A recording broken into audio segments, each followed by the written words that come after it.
What's good, everybody? Welcome into Inside the Green Room with Danny Green. I'm Harrison Sanford. You already know the vibes. We are now on to the conference finals. Eastern Conference, Knicks Pacers. Western Conference, Oklahoma City Thunder, Minnesota Timberwolves. In this here episode, we're going to break down what we saw in game number 7 between the Thunder and the Denver Nuggets. Then we'll look ahead to what's going to happen in the conference finals. And yes, I will take a lot of time out of this episode to talk about my Knicks. But let's not do that just yet. Let's talk about what we saw on Sunday at Chesapeake Arena, Danny. It was competitive for a while, and then it wasn't. Yeah. What was the biggest key, in your opinion, to the Oklahoma City Thunder getting that W? They figured out that zone, and for some reason, they just wouldn't get out of it. I don't know why they would not get out that zone. They were up big. Not big. They were up comfortable. They were up like 10, 11 points to start early. I'm like, all right, Denver's got a good hold, control. They're looking like some veteran, mature team. Shout out to Aaron Gordon, man, playing with a grade 2 hamstring. Ain't no damn joke. We got guys sitting out for minimal reasons. He's playing with a grade 2 hamstring and trying to make it work. So shout out to him. He's had a hell of a year, hell of a season, but I had to give him some flowers first because he's been hooping all season long. Bro, I tweeted out during the game, right when the game started, that watching Aaron Gordon play with that grade 2 hamstring must have been so triggering for any Cavalier fan. If you were a Cavs fan and you lost Evan Mobley because of an ankle, you lost DeAndre Hunter because of a thumb, and you see Aaron Gordon go out there on a grade 2 hamstring, it was Darius with the toe. Darius out of there. Darius had a toe issue as well for a couple games. So he had a couple injuries in Cleveland. There's other teams too that had injuries that you're like, But yes, Cleveland's probably the team that stands out the most when you look at the injuries that cost them at least a game, which could have turned the series around. So yes, back to the main topic at hand is Denver came out with the proper energy, proper attack, proper approach. And I think they were trying to save Jokic and keep him fresh, but they were trying to force feed him too much and it wear him down. And the fact that you're trying to hide him, but playing that zone, it made it worse for you. They figured it out. They knew how to break it. Mind you, the turnover, OKC thrives off deflections, off turnovers. That's where the game really changed. Jalen Williams was not going until he had 3 breakaway dunks. Next, he's in rhythm, he's in confidence, he's playing well. But they had the zone, they had the 2-man, a 2-3 or 3-2, however you want to do it. But they screened that outside guy. Shea would get to the middle, find guys. And then also in the zone, which I learned the hard way myself playing in adult leagues and in the prisons, you can't box out. It's hard to find bodies. It's hard to rebound, defensive rebound. So you're giving up threes, which they weren't shooting that great. So yes, but they found a way to penetrate. They're getting lobs, backdoor layups. And if they miss a shot, it's harder to box those guys out. So that zone really hurt them. They figured it out. They really killed that zone. And then in turnovers, they were trying to. Alex Caruso did an amazing job up front, but you can't allow Alex Caruso to guard Jokic. He did a great job fronting him. Isaiah Hartenstein on the weak side. They had Chet on the weak side, doing what they did, crowded the paint, made Christian Brown, made Russell Westbrook, those guys shoot threes. And ultimately, the guys that you paid the most money to did not show up tonight or earlier this afternoon. That was Jamal Murray, Michael Porter Jr. Said I give Aaron Gordon slack because he had a great hamstring, but he came in ready to fight. But those two guys really needed to step up and help Jokic tonight, and they just didn't.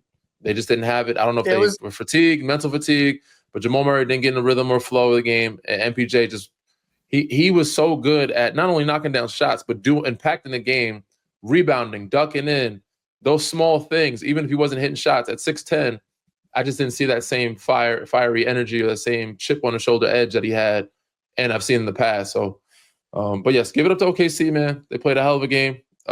Coaching did a great job of adjusting to certain things and throwing different things at Jokic and figuring them out and figuring out the zone. So you got to give a shout out to the coaching staff over there in OKC. Alex Caruso did an amazing job, playing in the series. Shea did what he was supposed to do. Isaiah Hartenstein was clutch for they had a couple guys step up at the right time, and Denver just couldn't. They didn't have the pieces that they expect to step up. Do it. Yeah, it's tough when I saw what happened, and I want to get to the OKC side of things. But let's spend some time here on the Nuggets. We could talk about their present and now their upcoming future. A couple of things, and I know Coach Adelman did a great job as an interim head coach to even get this team this far.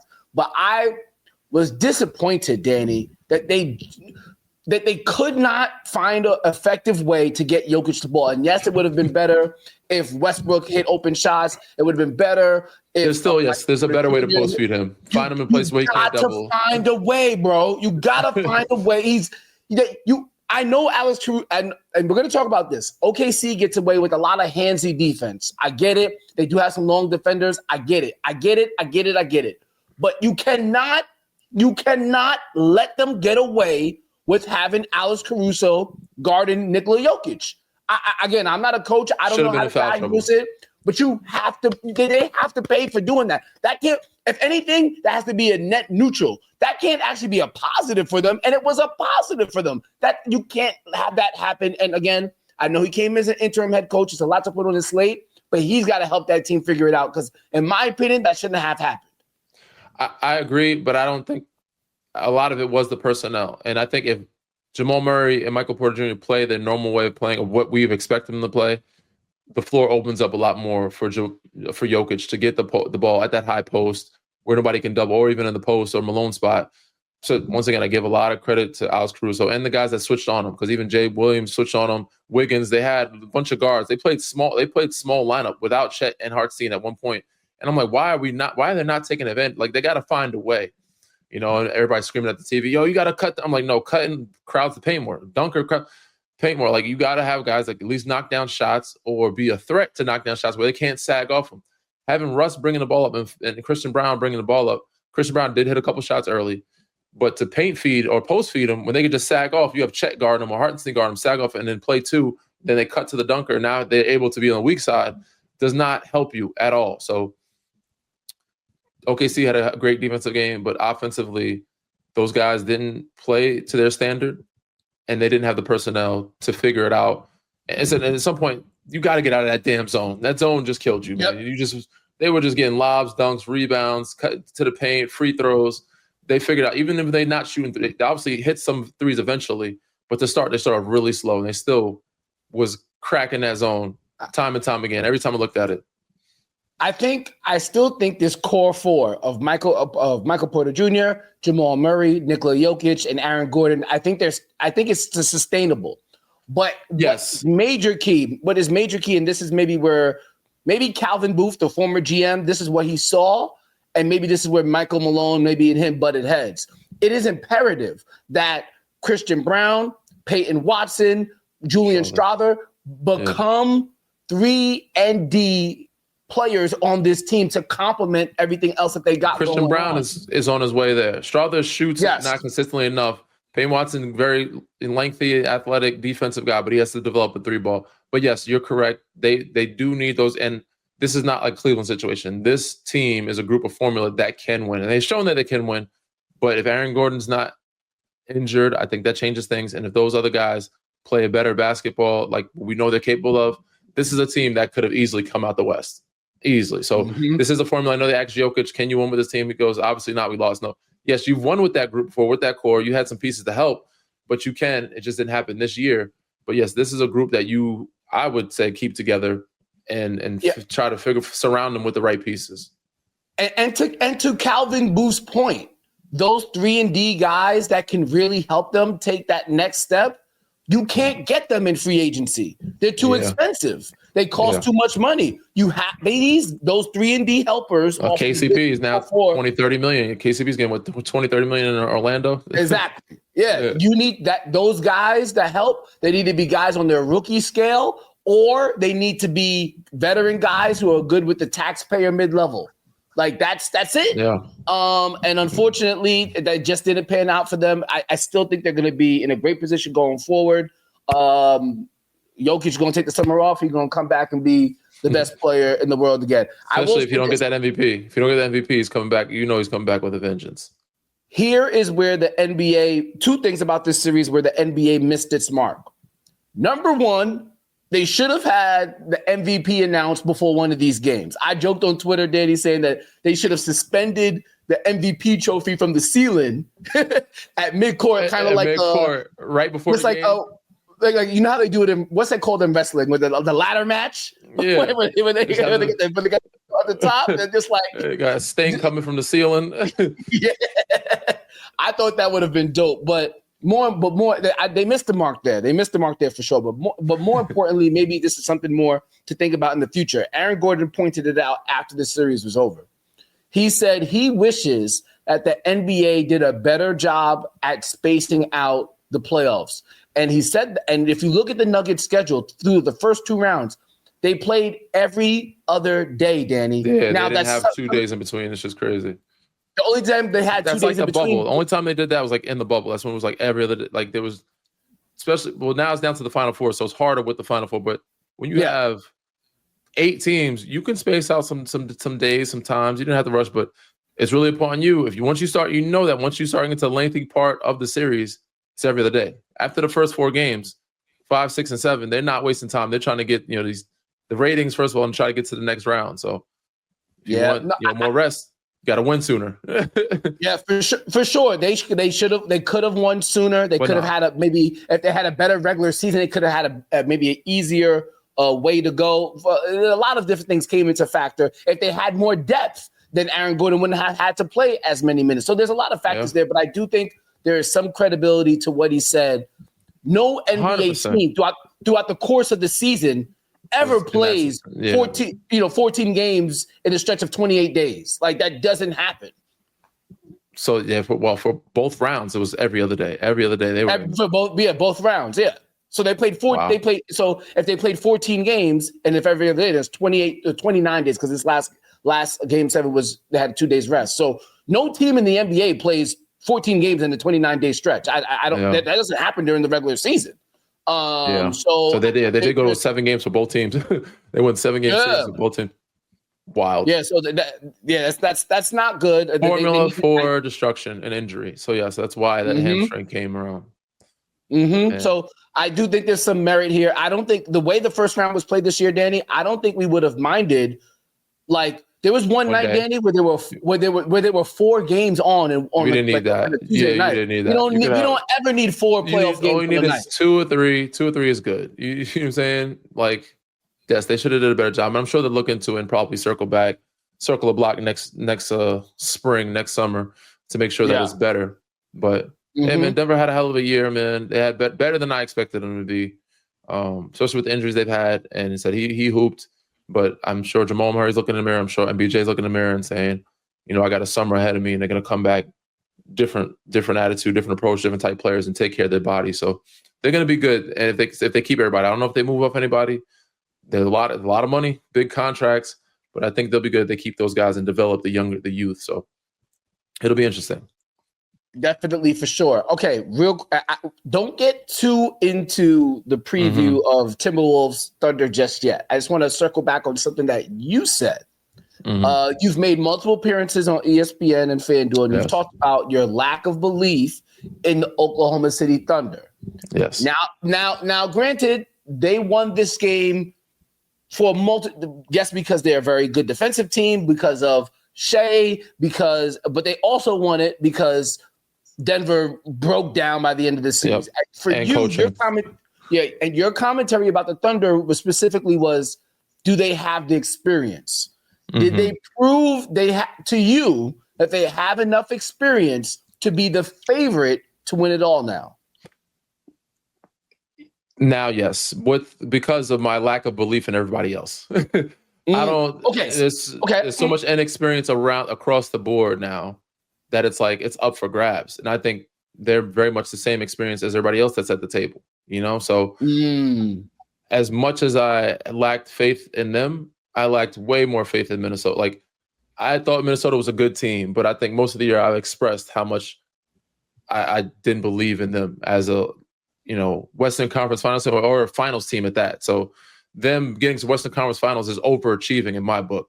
So yes, I think Ant has some decent experience, but the rest of those guys, they've been there before, but they don't have enough experience or enough talent all around, across the board. I don't think they have enough. And so you never know. That's what this year's been so much fun to watch, because it's been unpredictable. You never know what could happen, but to me, I just don't think they have enough to match OKC. And then, of course, on the other side, Indiana, I think, has pretty good experience, but I just don't think they have the coaching. They have decent talent. I just don't. They're not consistent enough for me. But they're very much similar to OKC. Both those teams are very similar to me. OKC and Indiana are very similar. New York now, they have the experience, they have the talent, they have the depth.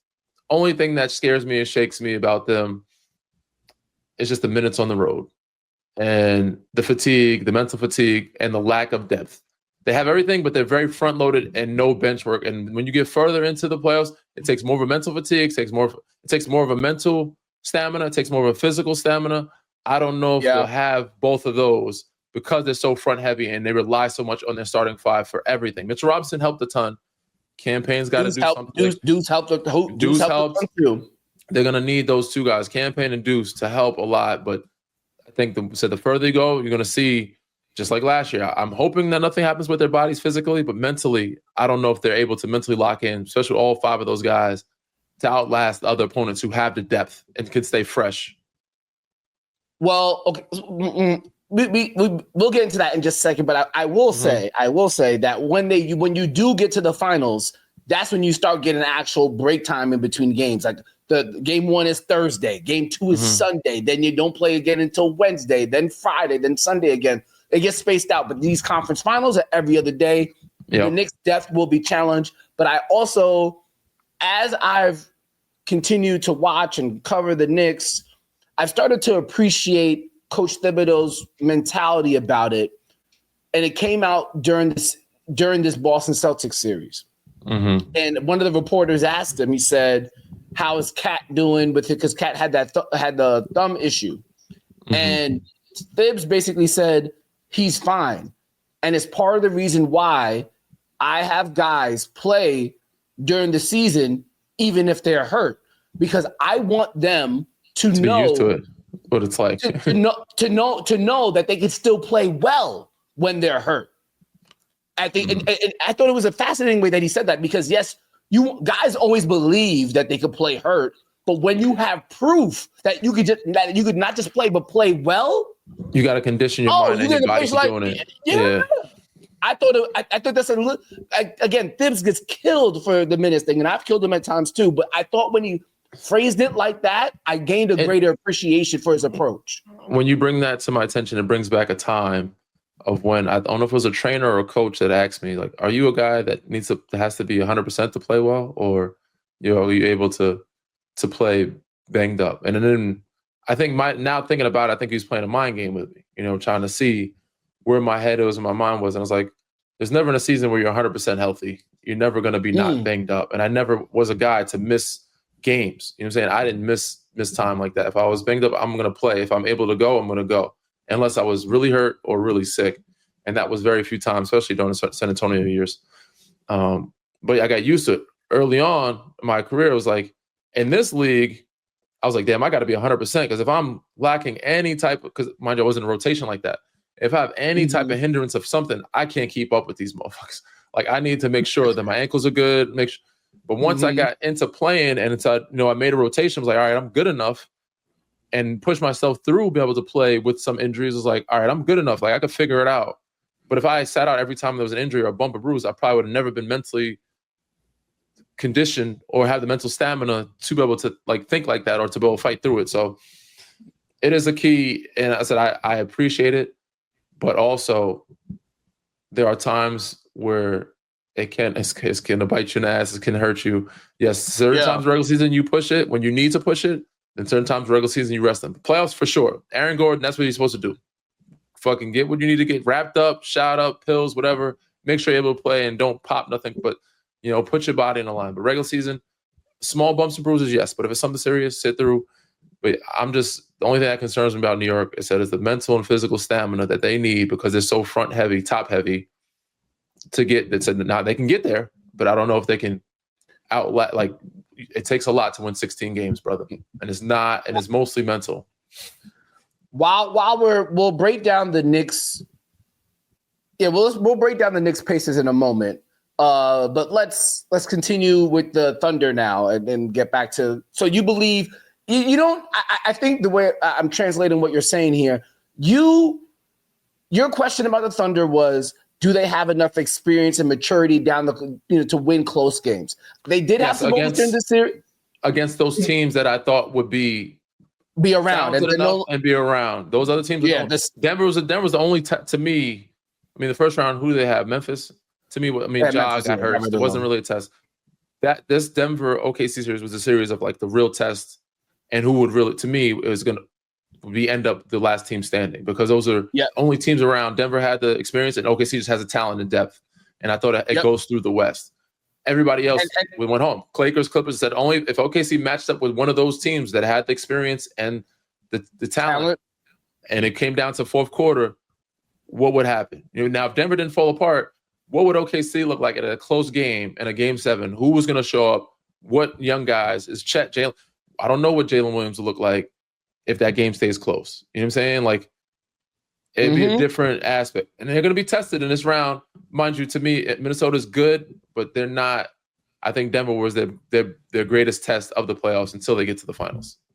And to be noted, obviously, the Boston Celtics are no longer there as well. So, like, again, now the Thunder go into this circumstance, as you pointed out, and their experience is more equivalent to the other teams in the field. They're not at a significant disadvantage when it comes to that. And I think that's a very valid point. With that being said, let's talk about, as it pertains to the Thunder, their series against the Minnesota Timberwolves. And I pointed this out on Twitter. We'll go through some of the keys here.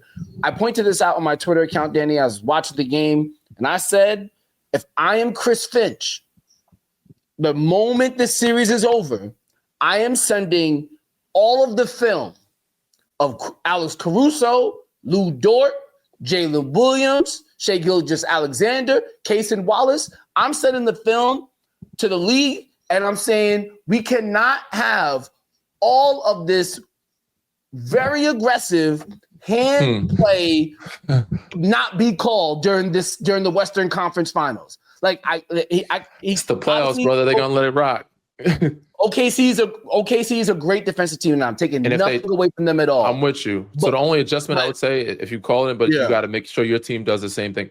Listen, if they're gonna let us play, this is how we're gonna play, and we're gonna walk through and practice like this. If they're gonna be physical, we have the defensive talent and edge to do the same thing. So they might not call it, but we got to do the same shit. So yes, I'm with you on that. But they better come with it. Alexander Walker, Naz Reid, Juju, DiVincenzo, they can get scrappy. Ant-Man, Jaden McDaniels, they can get scrappy. So that's what the world wants to see. They want to see a scrappy series. So they ain't gonna just call everything they see. And obviously, now if they do, then Shai's gonna get free throws and we'll get free throws. But that's not what the world wants to see. So get ready for it, get used to it. Let's go through practice, getting physical. They're gonna need a lot of hands. We got to build play through it. Yeah, I think that's that to me is the key of the series. Will Minnesota be able to handle the active hands? Danny, I've never, and I know I don't want to be victim of the moment, so the prisoner of the moment, but I have never seen a team with this many wings, this physically active.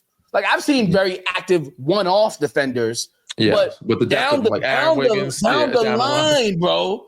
Down the line, they are in your jersey. And we actually saw the moment today in Game 7. Shai Gilgeous-Alexander was so far up under Aaron Gordon. Yeah, they got an elbow. Aaron Gordon, they're discussing, and they called the foul on Aaron Gordon. They call the flagrant. They are discussing, like, when does the offensive guy have the space to create, like, can he swing through on his own space? Because defenders are now putting their bodies, putting their face, putting their chin in there, and, risking taking an elbow to get a flagrant.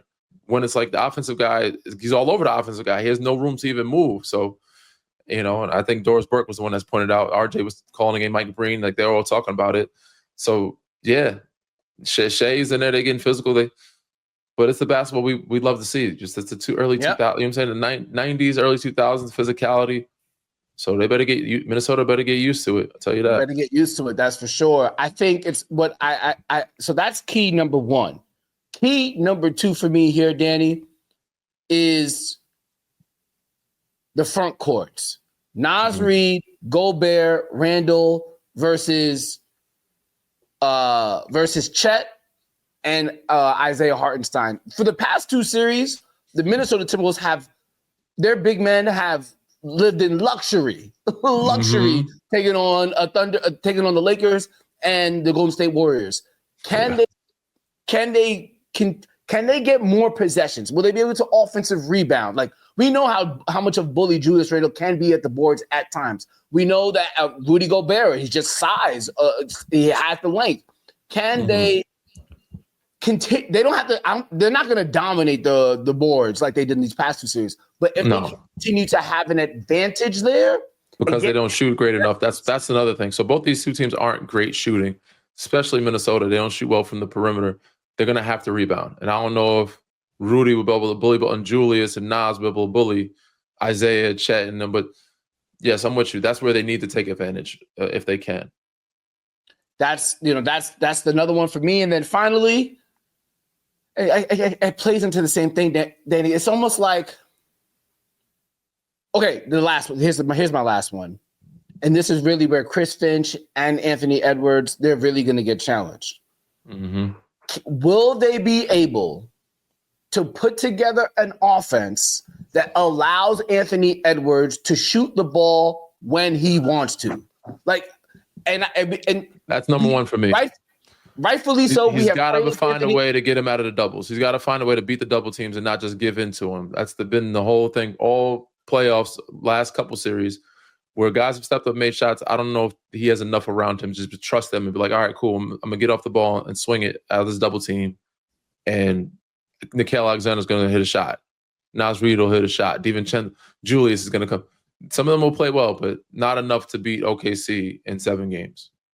There's just going to be some games where it's like, bro, like, you're going to have to take this shot, particularly let's say they're on the road and, it's fight night for Jaden McDaniels for whatever reason it might be.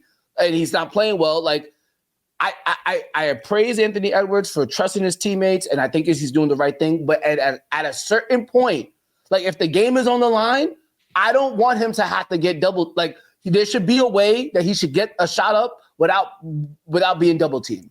That 100%. Is Chris Finch's and Mike Conley and Anthony Edwards' job.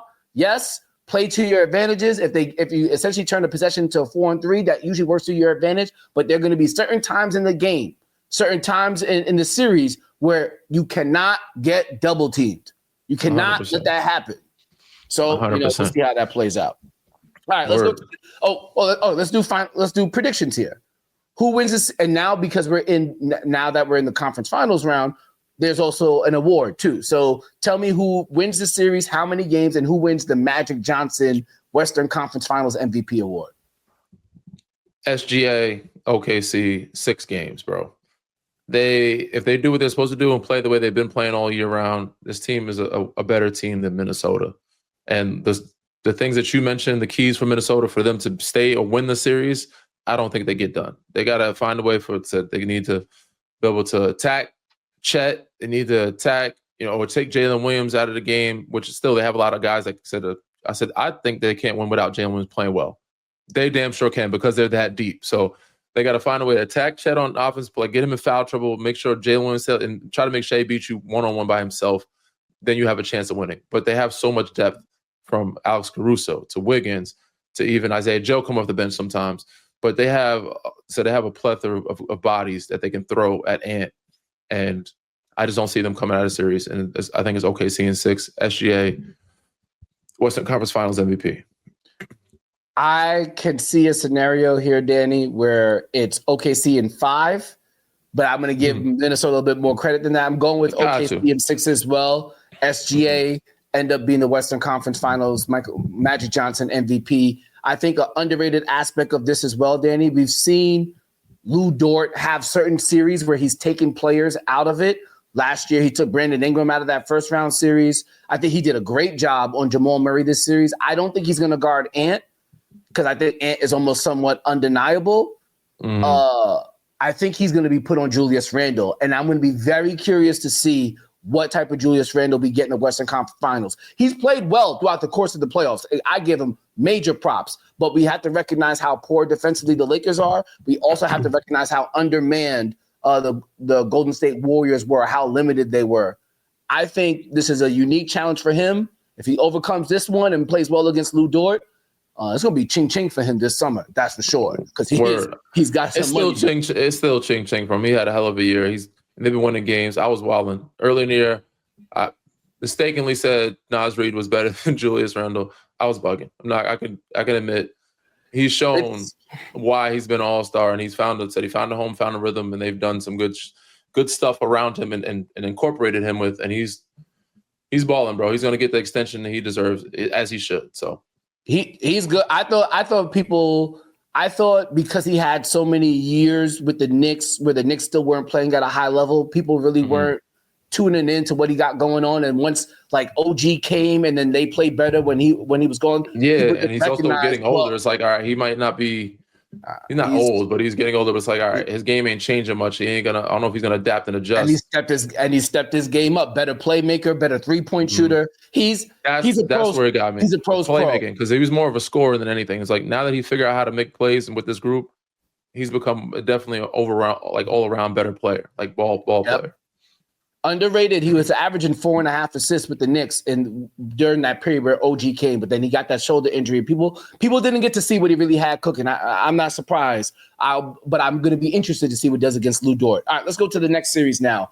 New York Knicks. My New York Knicks taking on the Indiana Pacers. Cannot wait at all. But before we do that, I have a PSA, Danny.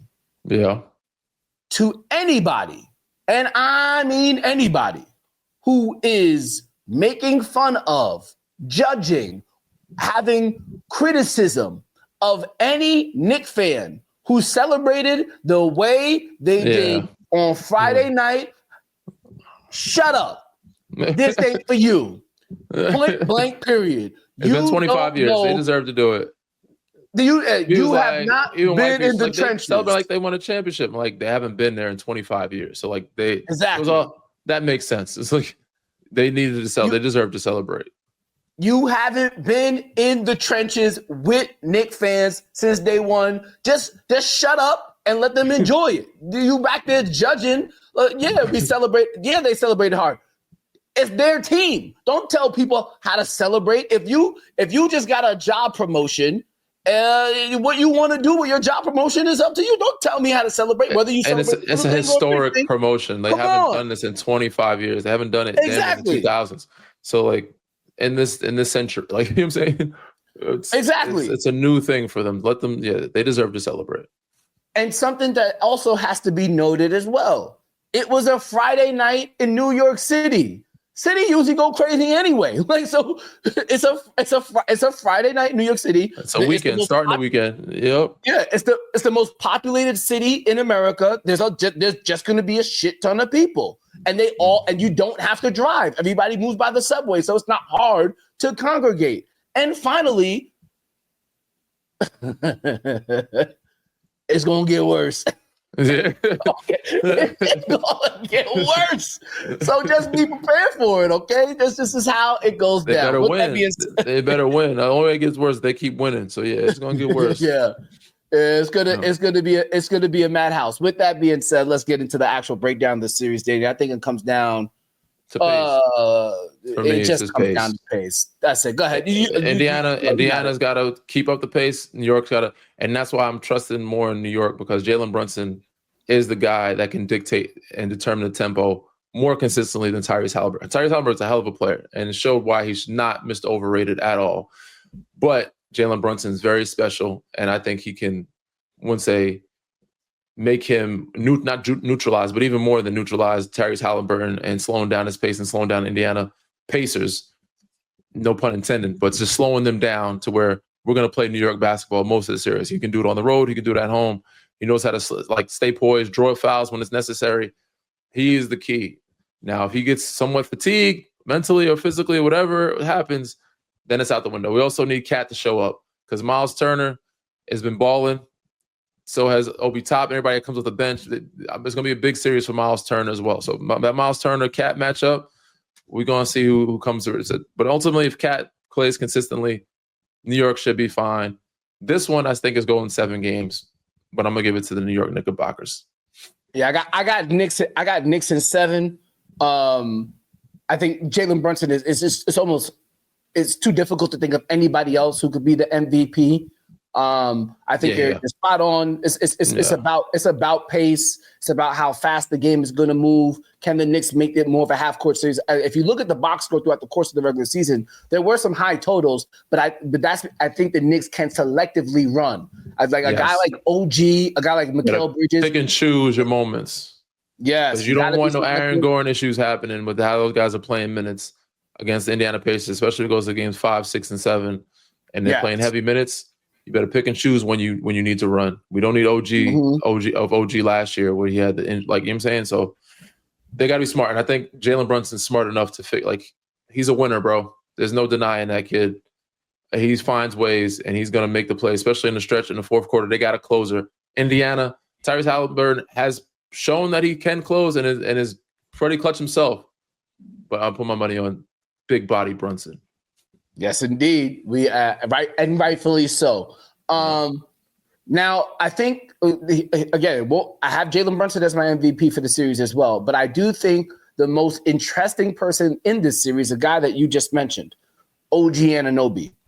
When I was watching this series during the regular season, Danny, OG Anunoby guarded Pascal Siakam, and he did a great job against Pascal. Pascal's a very good player, but I think OG is they have familiarity, man. They know each other well. Yeah, and because of OG's familiar play, I think he could make Siakam more of a jump shooter, which is going to play to the Knicks' advantage. Now, what we also saw, Danny, during the regular season versus the postseason for the Knicks is that Tom Thibodeau will change up the matchups that he had in the regular season. For example, during the regular season, he didn't show them everything he wanted to show them. He's not a dummy. He's smart, man. He came from that Spurs tree where they don't. He knows what he's doing. So they're gonna give you something way different than the way they guarded you in the regular season than they will do in the postseason. And I'm pointing that out because during the regular season, Mikal Bridges was the primary on Cade Cunningham. Playoff come around, switch it up. Now OG's on Cade. Will Tom Thibodeau say, okay, I want OG to stick on Pascal because I don't want their secondary scoring option, their main half-court scorer, to be in the mix? Or does he say, I want OG full court pressuring Tyrese Halliburton and making sure he's not the initiator of pace? How do you think still have Mikal on Halliburton? Yeah, but he's Mr. Iron Man. He's more, he got the long limbs where I feel like his tendons will hold up a little better than OG. Save OG, save OG a little bit. His legs, he can play. I would mix and match. They have said also New York has the bodies to be able to switch down the line some with Josh Hart. Switch off some. Let Josh Hart pick up Tyrese some. Let him mess with Pascal some. OG same. Switch him on and off. Give him a break here and there. That's the only way you keep those guys fresh. You can't OG chasing Tyrese all series long, and vice versa. You can't have Mikal doing it. But I would start Mikal on Tyrese Halliburton, OG on Pascal, and throw in some Josh Hart with mixing them, giving them a break or two here and there. And those three guys can switch. I know Jalen Brunson, people are going to put him in action and know he's hedging. That's where Indiana's going to make money because if they have bad hedges, Tyrese is getting a three. Pascal has been shooting it. Miles Turner has been playing well. So they can find that by trying to put Jalen Brunson in that. At some point, the Knicks going to have Jalen Brunson switch a little bit, which I think they can in the series because it's not the Boston Celtics where they have a bunch of wings that are going to ISO you with Jaylen Brown and Jason Tatum and give you a bucket like that. And Jalen Brunson is not that guy where he's so small that he can't hold his own. So they should probably switch a little bit more in the series. Yeah, well, they actually played very, Cat did it looked ugly at times, but Cat did a good job switching in that Celtics series. I think you make a good point here with Brunson. Pacers will have a very good chance in this series, I would say. Yeah. Nemhard and what's old TJ McConnell, Obi Toppin, those three guys, Nesmith and Mathurin. Nemhard Nemhard, Nesmith, all they need is Nemhard, Nesmith, two or three of those guys to show up. Yeah, if they had three of those guys show up out of the five, it was Obi Toppin, Nemhard, TJ McConnell, Nesmith, you said Mathurin, they have out of those five guys, a couple of those guys show up, two or three of those guys show up, they got them a chance. And another key person as well, we cannot omit him, Mitchell Robinson. Yeah, he killed Boston. He killed Boston, man. He killed Boston. I've never seen. If you want to talk about a defensive playmaker, he's one of them. The way he moves his feet, challenges shots, switches out to a guard. Just his rebounding, man, is crazy. Yeah, without the ball. He makes some free throws. It'd be a lot of trouble for teams if he makes free throws. Yep. It should be fascinating. All right, so you got OKC winning in 6 with Shai Gilgeous-Alexander. And then you have the Knicks winning in 7. Jalen Brunson. Yep, I got the same thing. We've been potting for too long, Danny. We see it the same way. It should be fascinating. I cannot wait. We'll be back sooner than later to talk about how these conference finals are breaking down. Until then, Danny, tell them what to do. Re-rate, subscribe, review. Peace.